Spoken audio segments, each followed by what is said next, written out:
Michael Wittmann is without a doubt the best known tank ace in history. With his 138 so-called kills, he is certainly one of the best. But who was Michael Wittmann? Michael Wittmann is definitely an interesting man. He is one of the few members of the SS who is still respected by many thanks to his incredible skill as a tank commander. Wittmann's best known action is without a doubt the Villers-Bocage ambush. At Villers-Bocage he destroyed an entire British column consisted of tanks, armoured vehicles and anti-tank guns in just 15 minutes.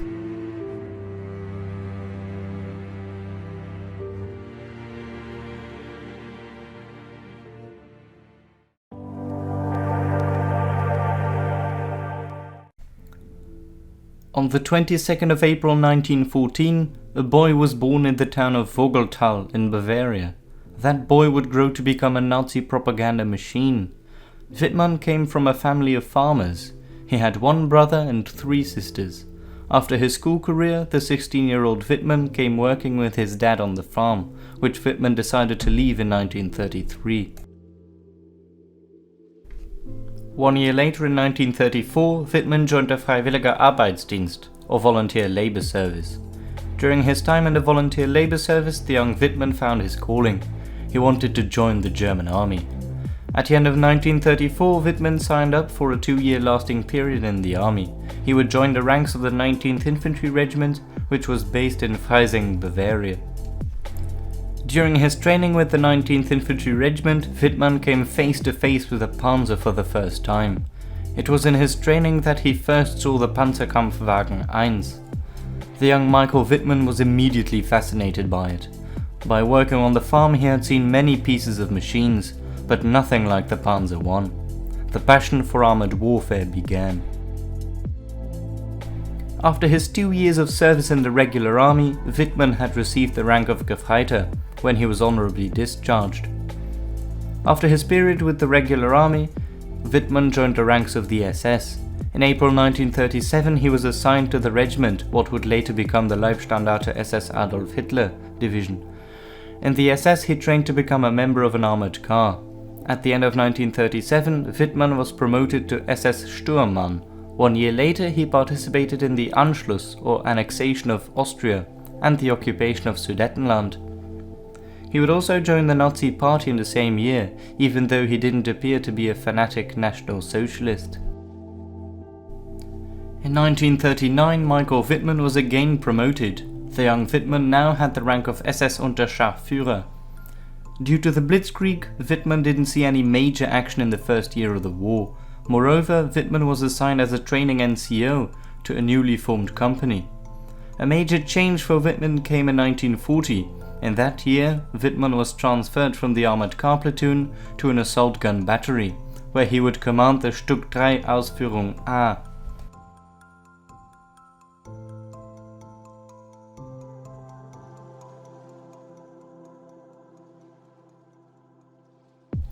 After the training was complete in 1940, he was sent to the Balkan Campaign the year after, in 1941, where the Leibstandarte played a spearhead role in the assault. Although Wittmann didn't see any big action, he did take part in the capture of the Greek 13th Division. After the smaller campaigns, Wittmann was sent to the biggest campaign of all, the Ostfront. On the 12th of July 1941, Wittmann was ordered to move towards a hill known as Point 56.5. which was a great vantage point for the German attackers. After reaching the hill, Wittmann and his crew saw 18 Russian T-34s closing in on them. The crew successfully destroyed the first T-34, the first of Wittmann's many kills. In his first tank-on-tank action, Wittmann and his crew destroyed 6 Soviet tanks. Wittmann would receive the Iron Cross Second Class for his actions on the 12th of July 1941. By October of the same year, Wittmann saw numerous actions, knocking out some more T-34s. On the 10th of October, Wittmann was yet again promoted. He now had the rank of SS Oberscharführer and was ready for officer training.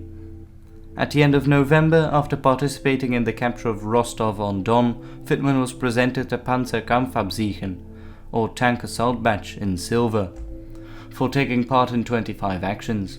In 1942, Wittmann returned to Germany for the officer training. He was billeted in Bad Tolz in Bavaria. After his training, Michael Wittmann was transferred to the Panzers as officer candidate. At the end of 1942, he was positioned in the Heavy Panzer Replacement and Training Battalion 500. This unit was located in Paderborn. There he received a new promotion. Wittmann quickly rose through the ranks. At the end of 1942, he was an SS Untersturmführer. Wittmann then moved to France, where he would see the famous Tiger I for the first time in his career. Becoming a Tiger I commander needed a lot of training, which he underwent in France. In January 1943, Wittmann was back on the Ostfront. He was part of the 4th Heavy Company of the SS Regiment 1. Before commanding the Tiger I, Wittmann was first assigned to command a platoon of Panzer IIIs. In April 1943, Wittmann was finally given his 57-ton beast that is a Tiger I. He was assigned to command the newly formed 4th Platoon. Wittmann's first Tiger had turret number 411. In May 1943, the 4th Company was renamed to the 13th Heavy Company, so the turret numbers had to be changed. Wittmann now had number 1331. Wittmann would soon have to take his Tiger I to what is until today one of the biggest tank battles in history, the Battle of Kursk, known as Operation Citadelle. On the first day of the Battle of Kursk, 5th of July 1943, Wittmann suffered some bad luck with the tank, and one of his crew members was seriously injured. Nonetheless, they managed to destroy 15 Russian pieces of equipment, 8 tanks and 7 ZIS anti-tank guns. Just before the Battle of Prokhorovka, the 29-year-old Wittmann already had destroyed some 30 Russian tanks. The 12th of July 1943 saw the Battle of Prokhorovka, where Wittmann had the duty to protect the left flank of the Leibstandarte division. In a battle where the German tanks were outnumbered 3-1, Wittmann and his fellow tankers held their ground. Prokhorovka was a tactic victory to the Germans, but no real objectives were gained. The 2nd SS Panzer Corps, of which the Leibstandarte was a part of, destroyed some 300 Russian tanks that day. On July 17, 1943, the 2nd SS Panzer Corps was withdrawn from battle, and Wittmann and his crew moved to Italy. It was in Italy that the 101st Heavy Panzer Battalion was formed. New Tigers arrived to bring the 101st up to strength of 27 tanks. Wittmann commanded a 2nd platoon, with under him 4 Panzers. At the end of 1943, Wittmann and the newly formed 101st Heavy Panzer Battalion set off for the Ostfront once more. On the 13th of November 1943, after literally being thrown into action from the start to stop the Soviet advance near Brusilov, Wittmann and his crew managed to destroy some 24 Soviet armoured pieces. Nonetheless, the situation was grim, definitely when Wittmann's Tiger broke down some days later. On the 21st of November, Wittmann took his crippled Tiger back on the field to deal with the Soviet threat. He and his crew would destroy 13 tanks and 7 AT guns that day. The following month, Wittmann and his crew kept racking up kills left, right and centre. When the war entered the year 1944, Wittmann destroyed another 9 Soviet tanks, and on January the 10th, Wittmann was finally recommended for the Ritterkreuz, known as the Knight's Cross of the Iron Cross, which he received 4 days later. In that brief period, Wittmann destroyed another 22 Soviet tanks. The counter was already on 88 tanks knocked out. By the end of January 1944, Wittmann had finally knocked out his 100th tank. Not soon after, he was sent a telegram from Hitler's headquarters, confirming that he would receive the Oak Leaves to the Ritterkreuz, which he would personally receive from Hitler on February the 2nd. With the Oak Leaves, Wittmann also received a promotion, becoming SS Obersturmführer. He would later command the 2nd Company of the Schwere SS Panzerabteilung 101, after its commander was seriously injured. At that point in time, Wittmann was the most successful tank commander in history. Wittmann would leave the Ostfront once and for all, with another 9 kills in the fight for the Cherkasy pocket. After that, he would receive a hero's welcome at home, where Wittmann earned himself some well-deserved rest. He could finally spend some time with his 19-year-old fiancée, Hildegard Purmester. They would marry on March 1, 1944. At the end of April 1944, Wittmann joined his comrades again, this time in France. There they noted a severe change in the landscapes. Instead of the open plains of Russia, they found dense woods, hedgerows and towns. The day after the Allies landed in Normandy on the 6th of June 1944, Wittmann and his unit were called up for duty. On their way to Normandy, Wittmann and his men would see yet another new threat: air attacks. These air attacks knocked out several of the unit's Tigers on their way to the battle. In the night of the 12th to 13th of July, Wittmann reached the front near the town of Villers-Bocage. In the morning of the 13th, history would see something remarkable. When a column of British tanks and armoured vehicles approached his position, Wittmann seized the initiative and started his rampage.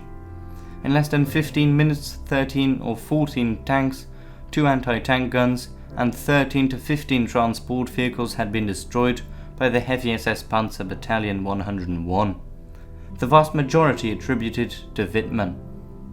After the action, Wittmann was recommended the additional swords to his already impressive Knight's Cross with oak leaves. On June 22nd, Wittmann received his swords by Sepp Dietrich. He was also promoted to SS Hauptsturmführer. The already famous Wittmann was now a rock star in Germany, and he probably boosted the morale of many Germans thanks to his actions. He was allowed to travel back to his family for a short period, and Wittmann was also offered a new job as an instructor in the Panzer Training School in Paderborn. But Wittmann declined the generous offer, a decision with a fatal outcome.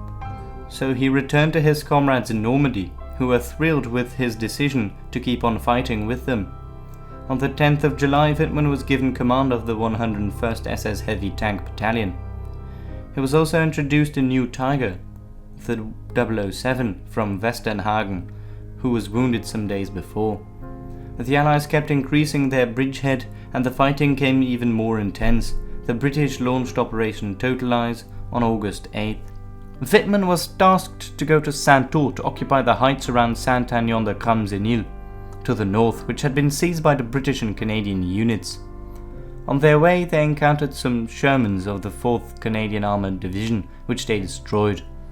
A little bit further, next to the RN 158, Wittmann and his 7 Tigers were crossing open terrain towards the high ground when they were ambushed by tanks from A Squadron 1st Northamptonshire Yeomanry, A Squadron Sherbrooke Fusiliers Regiment, and B Squadron 144th Regiment Royal Armoured Corps.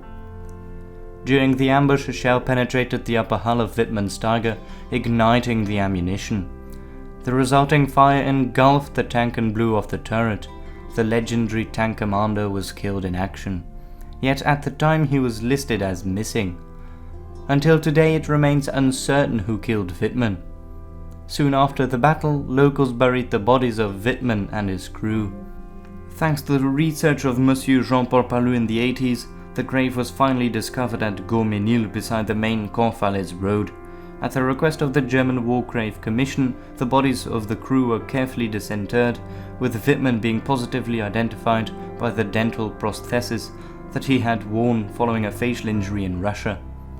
After the identification, Wittmann and his crew were reburied at the nearby Soldatenfriedhof at La Combe. Wittmann left behind his wife and a legacy of a very successful tank commander.